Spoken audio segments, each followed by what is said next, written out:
Good morning, everyone. Today we are talking about heavy, what the class strength and weaknesses are, and what the best builds are currently.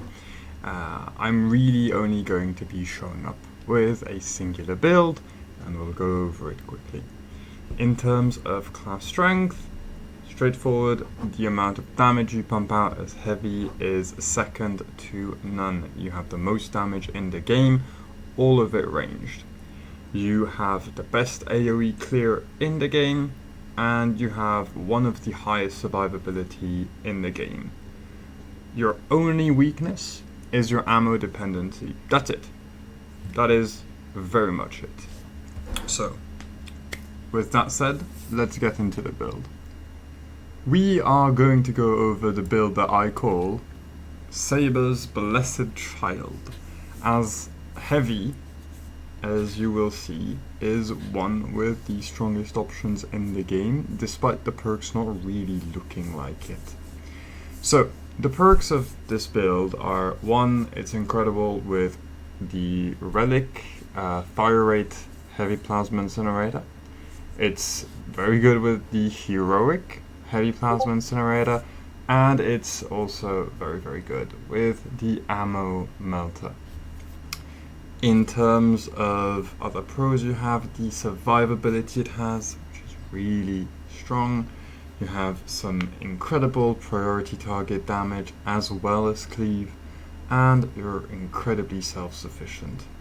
In terms of cons, the only con so far is your ammo economy can get a bit hard to handle. That's it. So let's go over the perk choices real quick. First one is Restoration versus Multi-Kill and Auxiliary Ammunition. This is something I run on every one of Heavy's weapons, be it HPI, be it Melta, be it the Heavy Bolter. I will always go with Restoration. The armor generation is just too good. Being able to generate armor just does too much. Regardless of the ammo generation, those aren't very good at ammo generation anyway. Killing 5 or more enemies with one shot of multi-melter is actually fairly conditional and will really only proc on Minoris. Auxiliary ammunition requires 7 kills of your secondary. So might as well get something consistent, effective, that also yields a lot in some pretty clutch moments. Thermal boost. Since the buff to thermal boost, it gives more damage on a much higher uptime. So we get a lot more mileage out of it than we used to. The other perks are not bad, and they're survivability perks, either the extra 30% HP or the 15% more contested health and stagger resistance. But we get stagger resistance from a lot of weapon perks, and on top of that, more damage is always welcome. So again, thermal boost, just a neat option you can run with. Now, next column is where there is a proper choice, and that choice is between versatility and overwhelming power. So, to put it simply, in a context where you expect ammo to get tight, either because you have, teammates that aren't necessarily the best, or because you're running solo, expect ammo to get tight solo or true solo. Versatility is the way to go, because that way you can rely on your plasma pistol to do more of the work. Overwhelming power does not change the main breakpoints we build for. It's a nice addition to have that extra damage, especially in terminus contexts, but it's going to be more useful in a case where you know you're not going to be short on ammo and you can rely on your team a bit more. So pretty simple. If you're running with a good team, overwhelming power, that is what we go with if we're speedrunning. If you're true soloing or just running with randoms, I would recommend versatility. Now, in terms of team perk, additional supplies, pretty simple. Everyone loves ammo as heavy, you more than anyone else. Just take that, call it a day. Same with consecutive execution. Like, it's a melter bomb or a shock grenade recharge. It's a no-brainer. Those are your two best grenades, and you want to play for them. You want to have as much uptime as possible on them. consecutive execution gives you that. Very recommended. Field adjustment, I mean, this one is like slightly more of a preference thing, but you want to have more Halo uptime of sorts, and durability is rarely totally expended anyway, so field adjustment just feels better overall. Think of it that way. There aren't that many contexts where you're going to spend all of your Halo, unless you're really trying to break it. So field adjustment, faster recharge in exchange for some of the durability, usually worth it. And now we come to the interesting perk, Brute Force. So I have to touch on that perk. Saving Grace is useless. Wrath of the Imperium actually deals a surprisingly high amount of damage. The game says significant damage. When the game says significant damage, they mean significant damage. It slaps. The problem is, it's not very reliable. The range it feels a lot shorter than the 10 meters of Tactical, somehow. And on top of that, where Tactical chooses to trigger his radiating impact, you do not get to choose when this triggers. This triggers when Halo spends all of its energy, and as I said earlier, even with 25% less durability, it's not that easy to proc Wrath of the Imperium consistently. So this perk, whilst it's really strong, it's actually super hard to get good value out of it, just because you're going to get pretty low uptime at the end of the day. Whereas Brute Force has this funny wording. It says when Iron Halo's on cooldown, range damage increases by 15%. So firstly, that's a 15% damage increase that is easy to proc, because you can just like press Halo, let Halo run, and now you have 15% damage, right? However, what the game doesn't tell you is that Brute Force activates when Iron Halo is active as well, because the better definition should be Brute Force increases your range damage by 15% when your Iron Halo isn't like full, completely off cooldown. Because if you're using it, it procs as well. And that's going to be important for some kill breakpoints. So Brute Force, actually star of the show here. It will allow you to do some funny things, especially with the Relic Fire Rate HPI. HPI, Heavy Plasma Incinerator, I use that one a lot. Last but not least, offensive capability. I mean, the two others here suck, kinda. Conversion Field isn't bad. Don't get me wrong, Conversion Field isn't bad. This is actually a good perk. And there's arguments here and there for Conversion Field, I think. However, offensive capability basically gives you a lot of free space, because it deals with the small things, spore mines, brambles. Minoris actually take a lot of damage from it, and it also staggers melee. Majority you'll see them, the Bonesword Warriors, go into their block stance a lot when walking into your Halo. Overall, this just adds a lot. Funny thing, if you're doing a siege push that goes up to 30 plus, and you're running that perk, you'll see you get like an easy 20k melee damage, and it is all Halo damage. So it's kind of funny, and it's pretty damn good at helping you stay alive. Quick touch on the relic perks.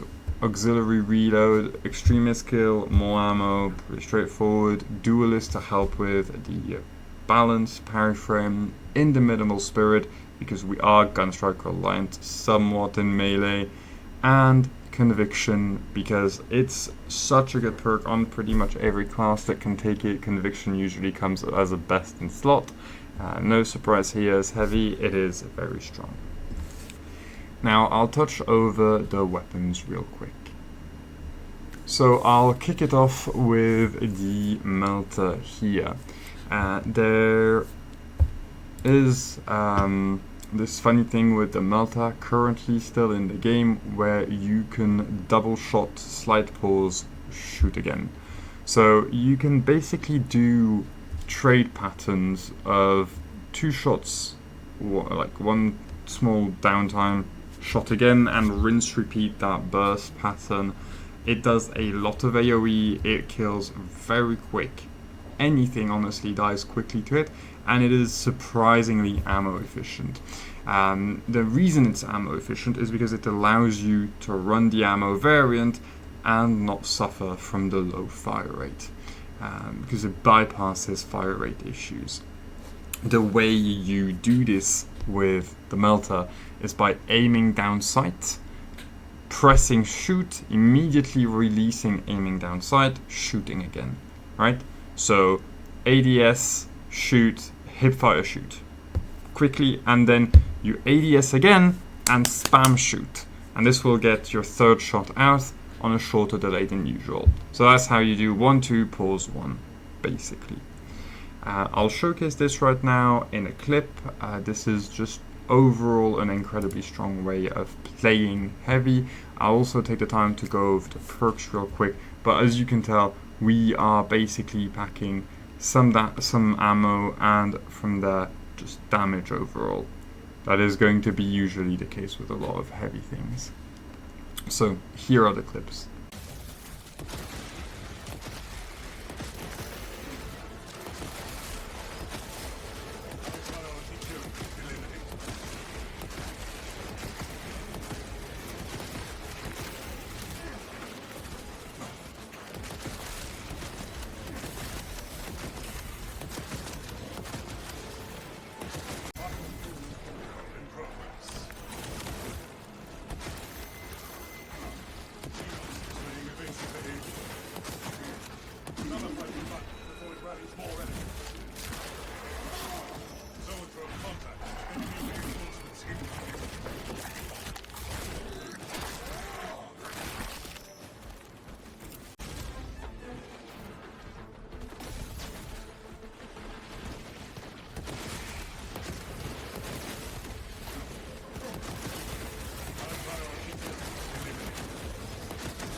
And now on to the main star of the show, the Heavy Plasma Incinerator.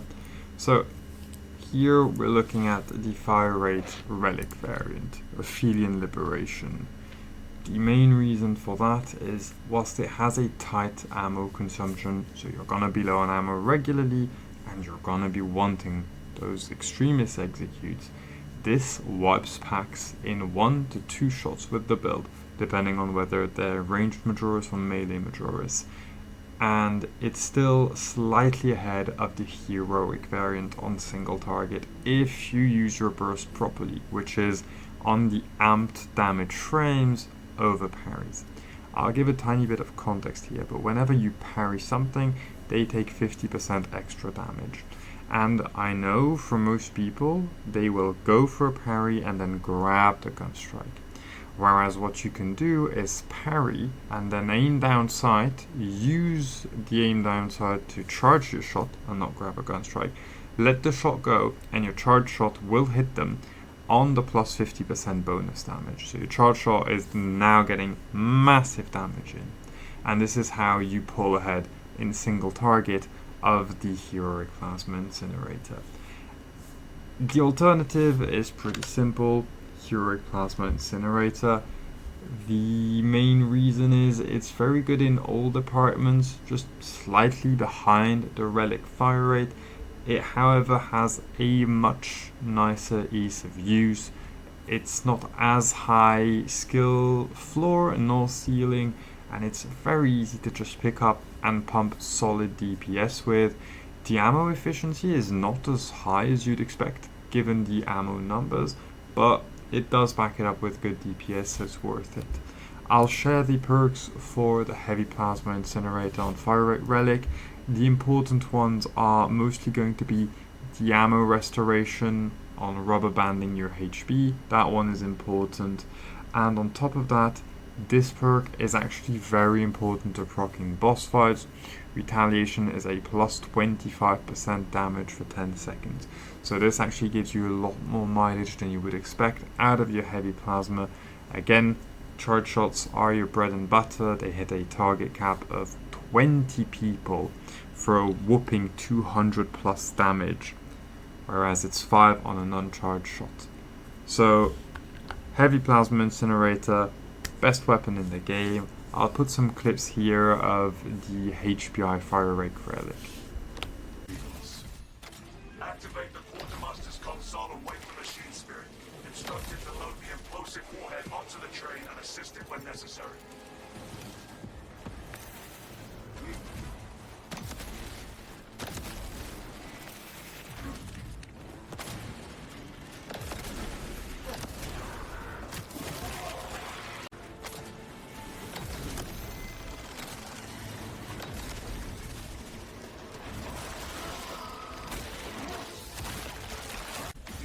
Elite counter.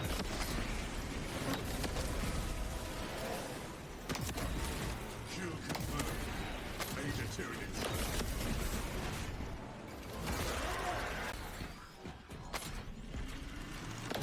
Derailment on track 6. With tackle ready.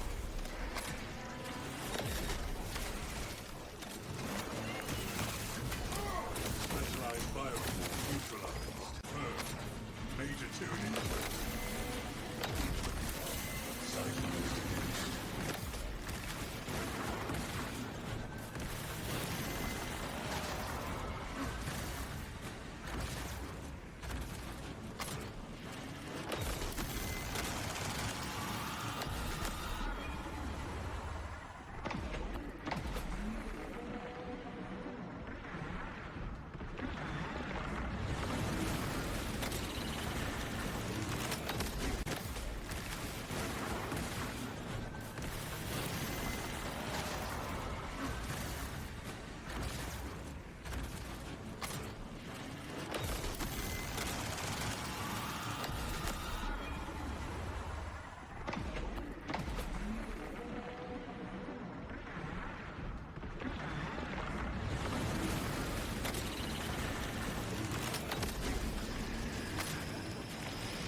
Last quick touch, for Siege, Hard Siege specifically, you want to go with Encompassing Aegis instead to give everyone the range damage reduction.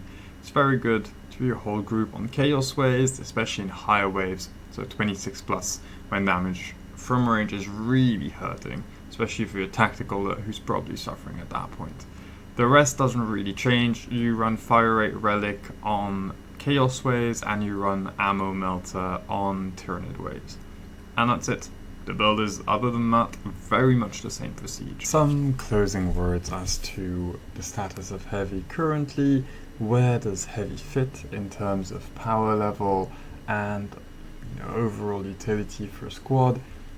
He's the Apex Predator. Realistically, Heavy is busted as fuck. HPI could do with a rebalancing in terms of damage and ammo economy, so 20 less percent damage and probably like 30-ish% more ammo, something like that, maybe 40. That would make some sense, because currently it's just way too strong. Other than that, yeah, the class is busted. Have your fun on it. It is a lot of fun, and Saber's blessed child, I think.